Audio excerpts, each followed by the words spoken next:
NCR में खासतौर से AQI 300 के पार चला गया है और 400 की बिल्कुल दहलीज पर है। जहरीली हवा सेहतमंद लोगों को बीमार बना रही है। तो ऐसे में स्वामी जी, लंग्स की कैपेसिटी को बढ़ाना ही एक अकेला उपाय बचता है, तभी जो है वो काम बनेगा। तो ऐसी कौन सी संजीवनी है जो लंग्स के लिए? एक तो संगीत का अभ्यास करें। देखो, पतंजलि विश्वविद्यालय के बच्चों ने कितना सुंदर जो है ये रचनाएं तैयार की हैं। बड़े आर्टिस्ट हैं हमारे बच्चे भी। तो एक तो संगीत का अभ्यास करने से ना, हमारे पूज्य मोरारी बापू जी कहते हैं, बोले बाबा हम तो लंबी राम धुन करते हैं, उसी में हमारा प्राणायाम हो जाता है। और सच में वो 80 की उम्र में भी कितने फिट है। दूसरा देखो, लंग के लिए ये उष्ट्रासन करें। चलो बेटियों ने तो पूर्ण उष्ट्रासन किया, बच्चों आप भी करो। हाँ, पूर्ण उष्ट्रासन क्या जबरदस्त है भाई। आज तो सारे नंबर यही ले जा रही है, सारी वाहवाही यही लूट रही है। सेम हमारे बालक भी सब ये उष्ट्रासन।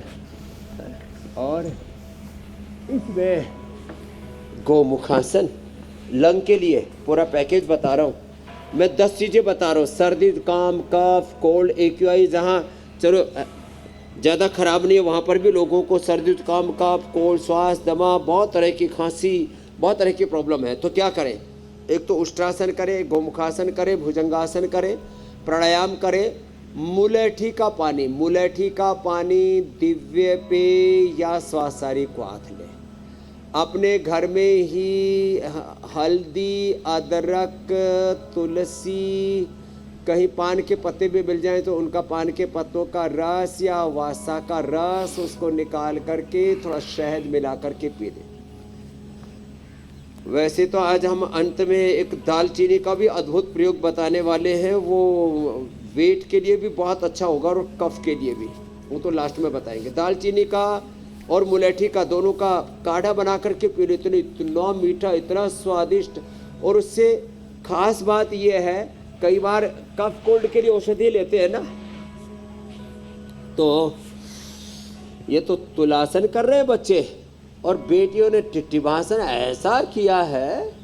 मैं देख रहा था ये इतनी टिटहरी कहाँ से आ गई। तो अरे बड़े प्रसन्न मुद्रा में है।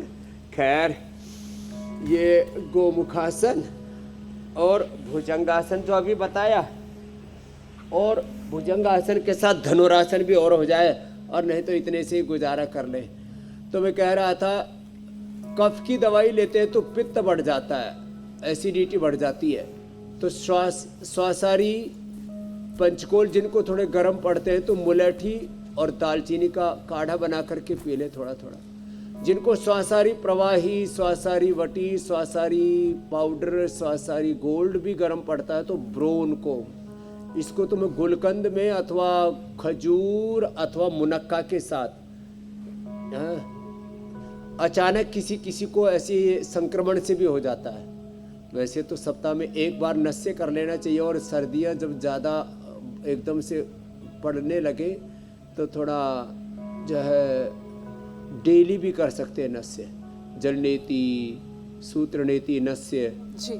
ब्रोन को छोटे बच्चों को 1-1 और इम्यूनोग्रिट दे दें, बड़ों को 2 से 3, 4 तक दे देते हम, उसमें गुलकंद में अथवा मुनक्का खजूर के साथ, और दूध में थोड़ा हल्दी, शिलाजीत डाल के च्यवनप्राश दे देते हैं। तो फिर ये कफ, कोल्ड, सर्दी, जुकाम, और जहाँ AQI बहुत ख़राब है वहाँ फेफड़े पर तो बुरा असर पड़ता ही है।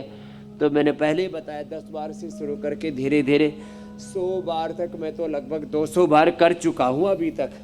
और तभी तो देखो मैंने अपने शरीर को कितना साधा हुआ है। ऐसे ही एक दिन सबका शरीर हम साध देंगे, जैसे इन बेटियों ने भी अपने शरीर को साधा हुआ है। और बेटों ने तो ऐसा कमर मरोड़ आसन किया है, पता ही नहीं लगा कौन कहाँ से किधर निकल गया।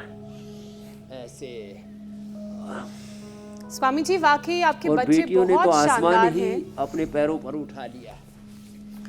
और ये एक बहुत बड़ा उदाहरण है कि कैसे योग जीवन को बदल सकता है, एक बेहतर बदलाव ला सकता है।